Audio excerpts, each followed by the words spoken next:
नमस्कार दोस्तों। उम्मीद है कि आप सभी लोग बहुत अच्छे होंगे और अपने स्टडी बहुत ही अच्छे ढंग से कर रहे होंगे।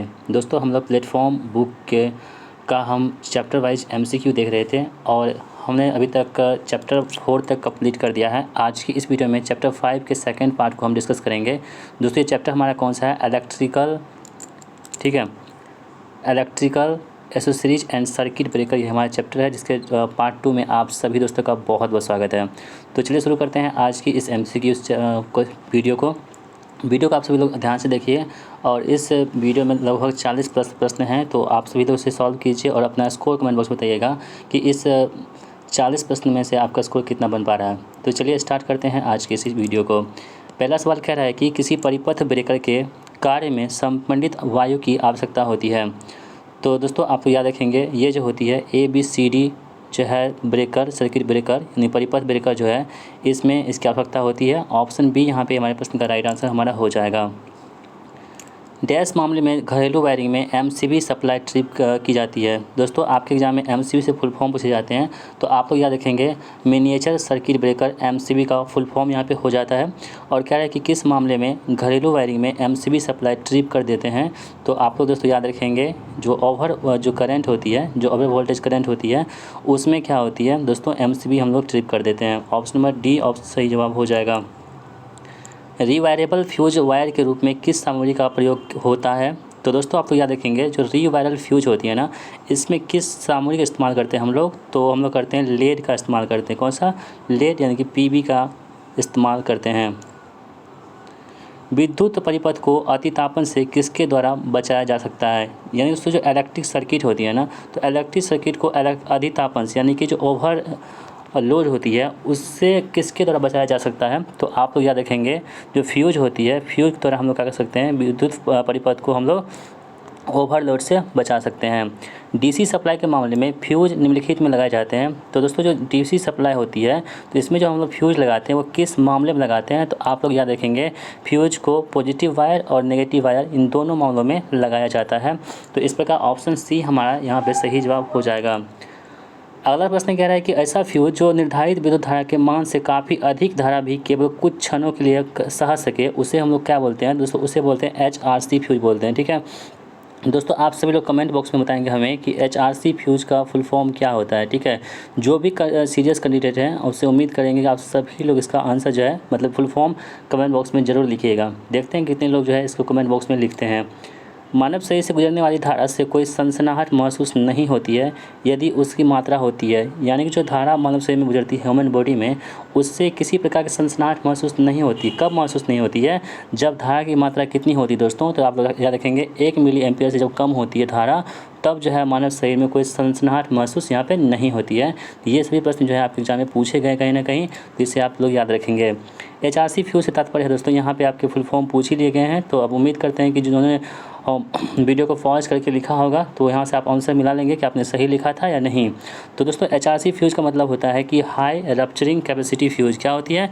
H से होता है हाई, R से होता है रप्चरिंग कैपेसिटी होती है, और ठीक है, तो हाई रप्चरिंग कैपेसिटी क्या होती है? फ्यूज HRC का फुल फॉर्म होता है। तो आप लोग याद रखेंगे ऑप्शन बी हमारे यहाँ राइट आंसर हो जाएगा। 3 फेज घरेलू इलेक्ट्रिक वायरिंग में निम्नलिखित स्विच का प्रयोग किया जाता है। तो दोस्तों आप याद रखेंगे जो 3 फेज घरेलू इलेक्ट्रिक वायरिंग है, इसमें जो हम लोग स्विच का इस्तेमाल करते हैं वो स्विच कौन सी होती है? ICTP होती है। कौन सी? ICTP जो है स्विच, इसका इस्तेमाल करते हैं। ऑप्शन बी यहाँ पे राइट आंसर हमारा हो जाएगा। सभी प्रश्न इंपॉर्टेंट है, आप सभी लोग इसे देखते चलिए। HRC फ्यूज प्रदान करता है, क्या प्रदान करता है दोस्तों? HRC फ्यूज जो है ना, लघु परिपथ सुरक्षा जो है ना, शॉर्ट सर्किट सुरक्षा को प्रदान करती है। कौन सी? HRC switch. ठीक है, तो आप लोग याद रखेंगे। अगला है कि नियमानुसार किसी स्थापन यानी कि इंस्टॉलेशन में leakage current full load current के कितने भाग से अधिक नहीं होने चाहिए? दोस्तों ये प्रश्न कई बार आपके एग्जाम में पूछे गए हैं, तो आप लोग याद रखेंगे ये जो है आपके 1/5000 पार्ट से अधिक नहीं होनी चाहिए।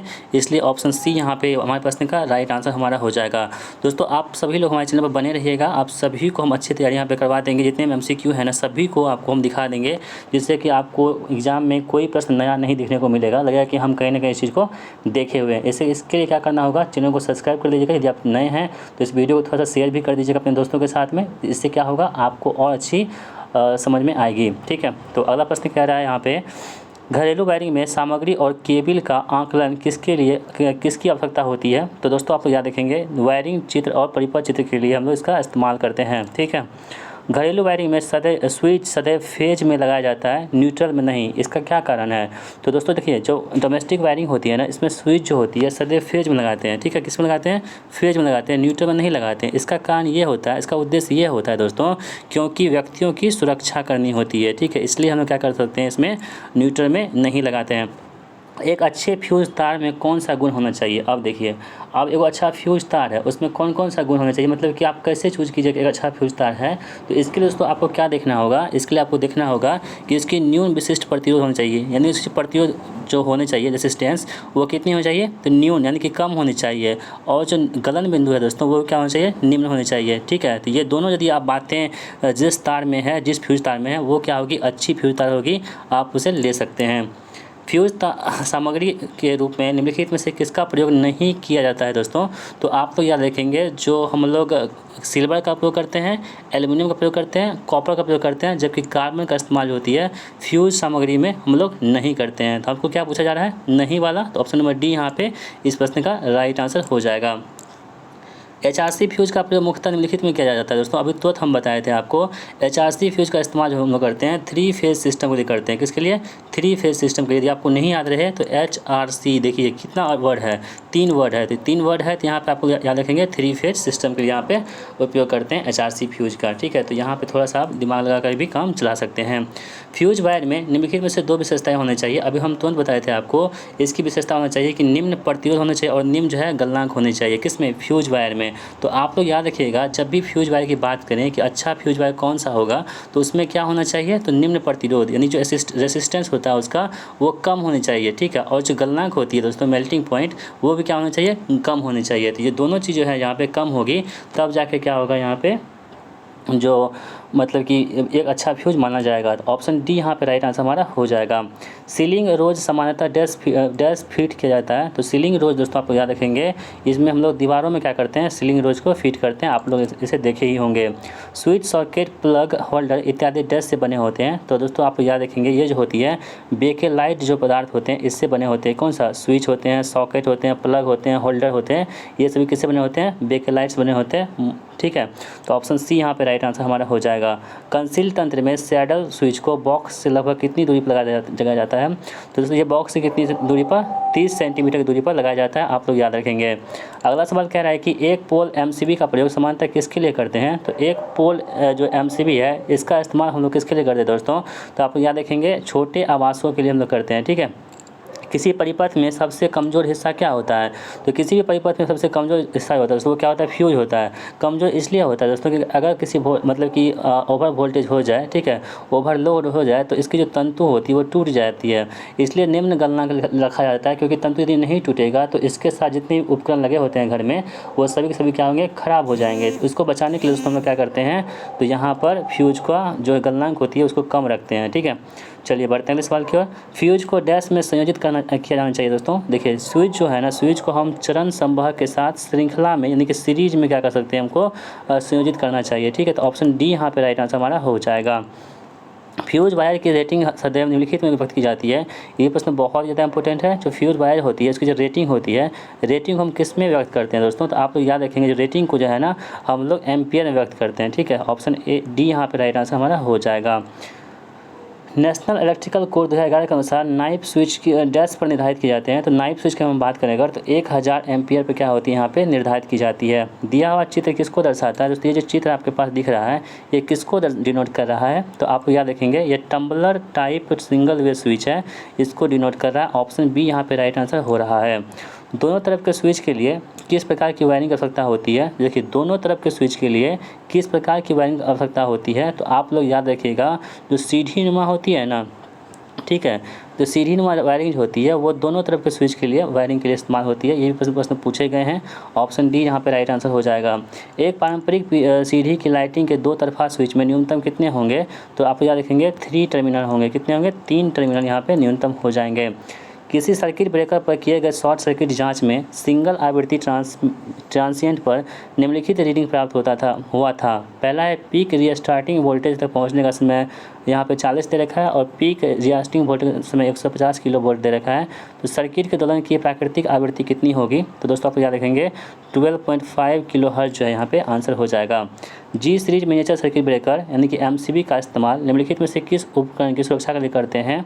तो दोस्तों आप याद रखिएगा ये जो सुरक्षा होती है एयर कंडीशनर यानी कि जो फ्रिज जो एसी होती है ना, तो एसी के मतलब कि सुरक्षा के लिए हम लोग क्या करते हैं जी सीरीज के मिनिएचर सर्किट ब्रेकर का इस्तेमाल करते हैं। यहाँ पे कह रहा है कि ओसीबी का फुल फॉर्म दोस्तों क्या होता है? तो आप याद रखिएगा ओसीबी जो होता है ये ऑयल सर्किट ब्रेकर होता है। क्या होता है? ओ से ऑयल, सी से सर्किट, बी से ब्रेकर। तो ऑयल सर्किट ब्रेकर क्या होता है? ओसीबी का फुल फॉर्म होता है। ऑप्शन सी यहाँ पे राइट आंसर हो रहा है। फ्यूज तत्व से होकर गुजरने वाली धारा द्वारा उत्पादित ऊष्मा डैश के समान आनुपातिक होती है।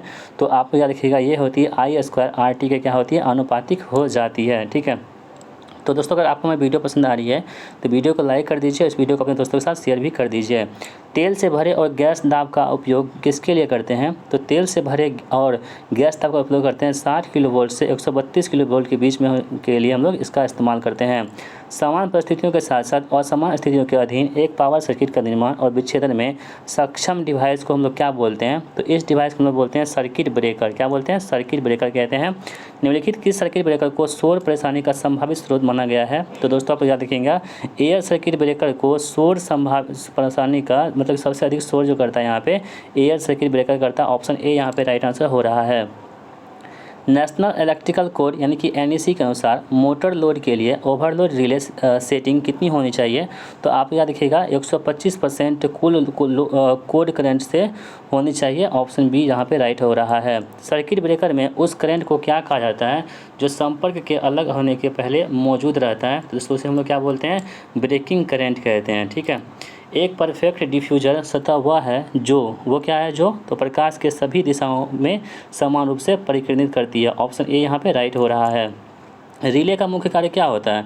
तो आप सभी लोग जानते हैं जो रिले होती है इसका मुख्य कार्य होता है कि फॉल्ट को ढूंढना, यानी कि जो आपके किसी मशीन में किसी मोटर में जो फॉल्ट होता है, फॉल्ट गलतियाँ होती है उसको ढूंढने का काम जो करता है वो कौन करता है? रिले ही करता है। तो आप लोग रिलेट कीजिएंगे, ऑप्शन बी यहाँ पे सही जवाब हो जाएगा। विद्युत पावर सिस्टम में प्रयुक्त रिले अधिकतर डैश होती हैं। तो विद्युत पावर सिस्टम में जो अधिकतर रिले होती हैं वो होती है दोस्तों क्या? इलेक्ट्रोमैग्नेटिक रिले होती हैं। ऑप्शन बी यहाँ पे राइट आंसर हो रहा है। तापीय रिले किस सिद्धांत पर कार्य करते हैं? दोस्तों आप याद रखेंगे तापीय रिले जो होती है धारा के ऊष्मीय प्रभाव के सिद्धांत पर काम करते हैं। यहाँ पे ताप लिखा हुआ है इसलिए ऊष्मा यहाँ पे सही जवाब हो रहा है। ऑप्शन ए सही जवाब हो जाएगा। फ्यूज का प्रतीक चिन्ह कौन सा है यहाँ पे? दोस्तों फ्यूज का प्रतीक चिन्ह जो यहाँ पर हो जाएगा वो कौन सा होगा? ऑप्शन नंबर ए जो है ये फ्यूज का सही प्रतीक चिन्ह है। आप सभी लोग इसे ध्यान में रखेंगे। फ्यूज तार में होना चाहिए कितनी बार प्रश्न रिपीट हो चुका है दोस्तों? ये प्रश्न पूछे गए प्रश्न होते हैं। तो आपको जितने प्रश्न पूछे गए हैं ना उन सभी प्रश्नों को ध्यान से देखना होगा, क्योंकि ऐसे प्रश्न जो होते हैं आपके एग्जाम में बार बार पूछे जाते हैं। और जो प्रश्न बार बार पूछे जाते हैं वो आपके एग्जाम के दृष्टिकोण से कितना इंपॉर्टेंट होता है आप यहाँ पे देख पा रहे होंगे। एक प्रश्न को 3 बार पूछा गया है, तो ऐसे प्रश्नों को आपको बिल्कुल ध्यान में रखते हुए चलना है। तो यहाँ पे कह रहा है कि फ्यूज तार में क्या होना चाहिए दोस्तों? अभी हम आपको बता रहे थे कि निम्न विशिष्ट प्रतिरोध और निम्न जो गलन बिंदु होनी चाहिए। इस प्रकार ऑप्शन नंबर डी में दे रखा है निम्न विशिष्ट प्रतिरोध निम्न गलन बिंदु। यहाँ पे डी हमारे प्रश्न का सही जवाब हो जाएगा। अगला प्रश्न कह रहा है कि इस फ्यूज को सदैव संयोजित करना चाहिए। तो किस में संयोजित करना चाहिए दोस्तों? तो ये आपको जीवित यानी कि लाइव तार के साथ श्रेणी क्रम में यहाँ पे संयोजित करना चाहिए। ये भी प्रश्न बहुत इंपॉर्टेंट है, रिपीट हो चुका है। एमसीबी का फुल फॉर्म दोस्तों क्या होता है? आपको हम बताए थे एमसीबी फुल फॉर्म होता है मिनिएचर सर्किट ब्रेकर। सभी वोल्टता दरों के लिए उपयुक्त वियोजक क्या होंगी यहाँ पे? तो दोस्तों आप लोग याद रखेंगे न्यूनतम ऑयल परिपथ वियोजक। ठीक है, ऑयल सर्किट ब्रेकर जो होती है वही होती है यहाँ पे। एयर ब्लास्ट परिपथ वियोजक का प्रकार है दोस्तों क्या होती है? अक्षीय ब्लास्ट और क्रॉस एयर ब्लास्ट जो होती है ये दोनों क्या होते हैं? एयर ब्लास्ट परिपथ के क्या होते हैं? वियोजक होते हैं। किसी न्यूनतम तेल परिपथ भंजक में तेल का उपयोग क्या है? तो दोस्तों आप याद रखेंगे यहाँ पे तेल का जो उपयोग होता है वो होता है केबल परिपथ भंजक माध्यम के रूप में क्रिया करना। ये क्या होता है? तेल का मतलब उपयोग होता है। निम्न में से किस परिपथ भंजकों को स्थापित करने में न्यूनतम समय लगता है? तो दोस्तों आप याद रखेंगे सल्फर हेक्साफ्लोराइड यानी कि SF6 जो गैस होती है उसको स्थापित करने में न्यूनतम समय यानी कि कम समय लगता है। ठीक है। तो 1 टन एयर कंडीशनर के लिए चुने गए एमसीबी की धारा कितनी होती है? दोस्तों आप सबको पता है जो एसी सब होता है एसी इन सब का जो मतलब कि पावर होती है वो टन में मापते हैं। तो 1 टन जो एयर कंडीशनर होती है कि चुने गए एमसीबी की धारा कितनी होती है दोस्तों? तो आप याद रखेंगे ये धारा जो होती है 10/15 एम्पियर के बराबर होती है। ठीक है। किसी युक्ति का उपयोग स्विच व सुरक्षात्मक युक्ति के रूप में हो सकता है। तो दोस्तों वो होते कौन सी? लघु परिपथ भंजक का इस्तेमाल जो हम लोग सुरक्षात्मक युक्ति के रूप में यहाँ पे कर सकते हैं। ELCB का संक्षिप्त रूप क्या होता है दोस्तों? देखिए ELCB है, इसका कह रहा है कि संक्षिप्त रूप क्या होगा, तो आप सभी लोग ध्यान रखेंगे। इसका संक्षिप्त रूप होता है अर्थ, E से अर्थ, L से लीकेज, C से सर्किट, B से ब्रेकर। अर्थ लीकेज सर्किट ब्रेकर यानी कि यहाँ पे ELCB किस सिद्धांत पर कार्य करता है? तो दोस्तों ये होती है अस्थायी धारा यानी परमानेंट धारा पर सिद्धांत पर ये क्या करती है, काम करती है। आप है कि RCCB का व्यापक रूप क्या होता है? तो RCCB का फुल फॉर्म यहाँ पे पूछा जाएगा दोस्तों, तो आप याद रखेंगे रेजिडुअल करंट सर्किट ब्रेकर जो होती है वो RCCB का यहाँ पे फुल फॉर्म हो जाती है। MCCB का फुल फॉर्म दोस्तों यहाँ पे पूछा जा रहा है आपसे, तो वो क्या होती है, मोल्डेड केज सर्किट ब्रेकर जो होती है MCCB का यहाँ पे फुल फॉर्म हो जाती है। एक फ्यूज तार की धारावाही क्षमता किस पर निर्भर करती है? तो दोस्तों ये क्या होती है, अनुप्रस्थ क्षेत्रफल, सामग्री और आयत, इन सभी पे क्या करती है, निर्भर करती है। फ्यूज को किस में संयोजित किया जाना चाहिए? तो फ्यूज को दोस्तों सजीव चालक के साथ श्रेणी क्रम में संयोजित करना चाहिए। ये क्वेश्चन 3 बार पूछा जा चुका है।